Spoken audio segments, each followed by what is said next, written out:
The king is dead, long live the new king. Oh, what did you think, that bleed was gone for good? I don't think so. Now that the latest update came in and we did get a chance to test things out, well, it seems that bleed setups are more powerful than ever before. Yes, some of the arcane related items were kinda nerfed to the ground. We are going to check that in this video, but the rest of them, and especially ones that were already strong options in the previous updates, are even more powerful in the new one. How much more powerful, you might ask? Well, we will check that in this video, so let's begin. Now, there's only two changes that directly or indirectly address blood loss in general. The biggest being, of course, the fact that the animation when inflicting blood loss or frostbite was initially way bigger than planned, so that was scaled back in the new update, but it wasn't removed and it still works at interrupting and mini-stunning enemies, even bosses.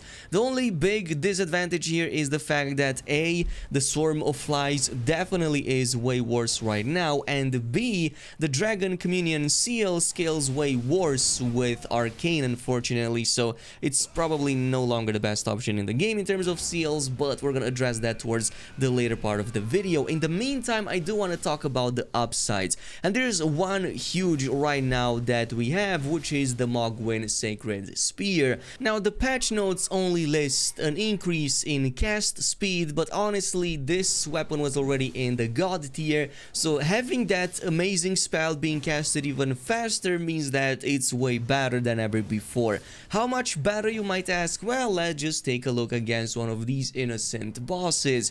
So going up against it with about 70 plus Arcane, just unleashing a few of these, by the way, totally way faster than ever before, that's 20k damage right off the bat in just a few seconds. If that is not godlike bleed setup right there, I'm not sure what is.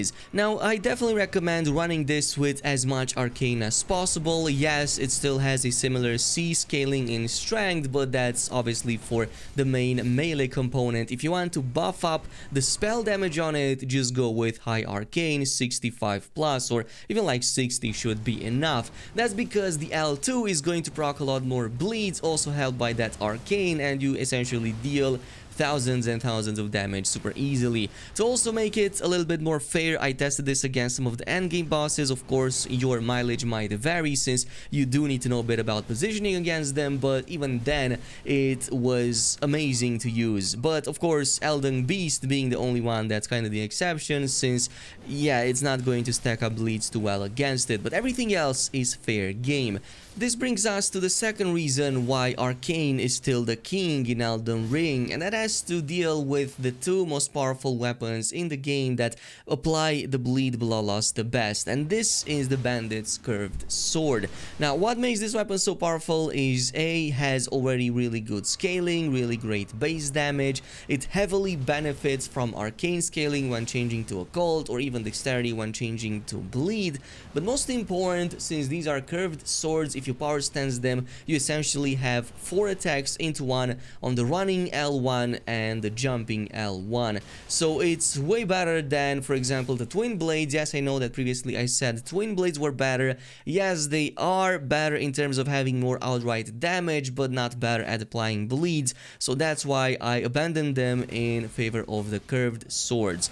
Now, if you want to play like that, I've also done a bunch of tests again to see exactly which should you pick. Should you pick dexterity or Arcane? Should you pick occult or bleed? Well, here are some of the highlights of the test that I've performed. So using high Arcane, 65 in this case, plus occult scaling and having 2 seppukus on, dealt the highest amount of damage with these two swords while under the effect of the seppuku. The downside is that if the Ash of War effect falls off, or if the fight drags on and you don't have the chance to reapply it, you're not going to deal any blood loss anymore, so that can be a huge loss. Case in which you're going to have 2 options. The worst of them all is to outright change it to bleed, case in which, yes, you're going to perform a ton of blood loss, but you lose a ton of damage on the weapons, since obviously they no longer benefit from Arcane scaling. So the better option is to use this couple of swords instead, the Scavenger's curved sword from the same category. It's just slightly weaker than the Bandit's variant, but it has innate blood loss on it by default. This means that even if you change the scaling from bleed to occult, you still don't lose the bleed buildup on it at all, and even if that seppuku falls off, you still have something to use in case you have no longer a chance to reapply it in combat.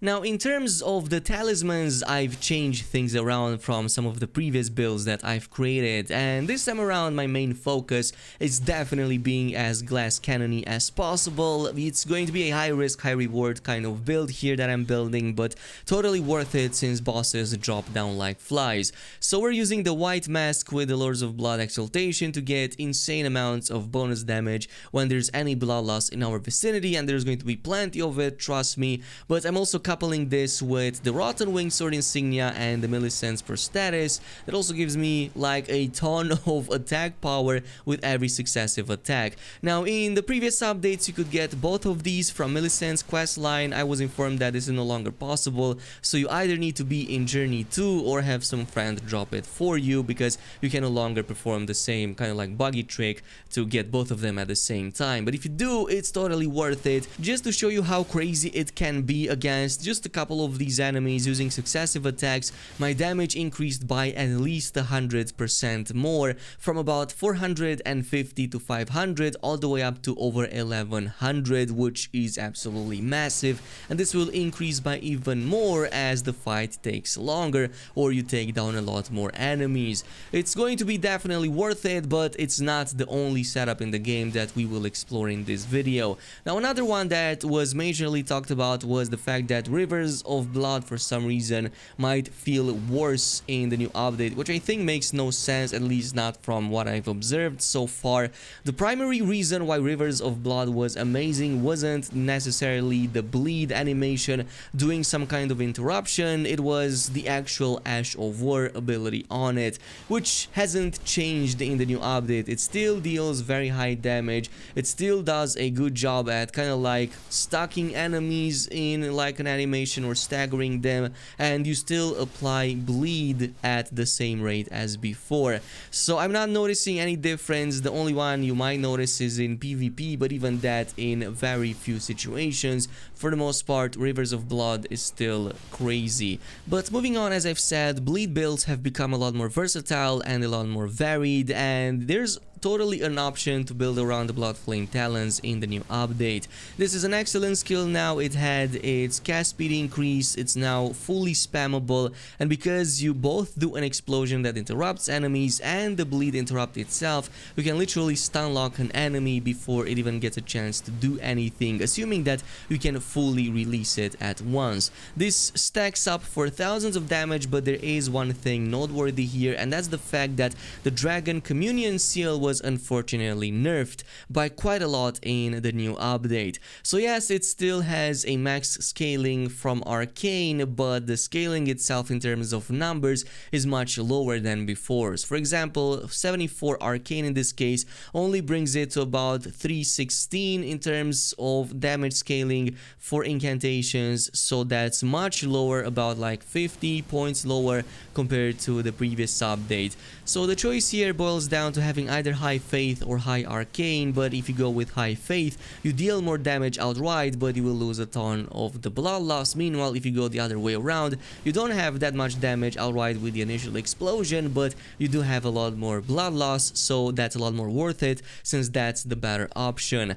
Now, the next ones we're gonna talk about are, of course, the Swarm of Flies, which has seen a huge nerf in the new update. Of course, you can see the difference for yourselves. The procs of the bleeds are way less after the recent changes, and it makes sense because that was directly nerfed in 1.04, to the point that if you think you can solo bosses or even regular enemies with this anymore, you're mistaken, to say the least, and is no longer a viable option.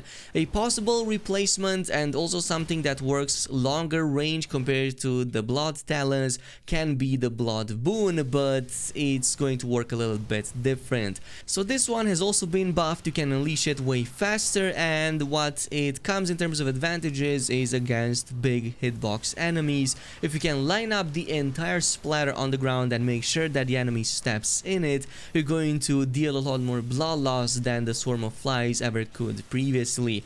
The downside is that if there's enemies with small hitboxes, or if they just completely dodge that effect, you're not going to deal any damage, and obviously it also doesn't have any auto tracking like how the swarm of flies did. This is it with the bleed setups that I'm using right now. Totally let me know down below in the comments, are you using something different, and if so, what kind of combo are you using? Thanks so much for watching, and I'll see you guys in the next video.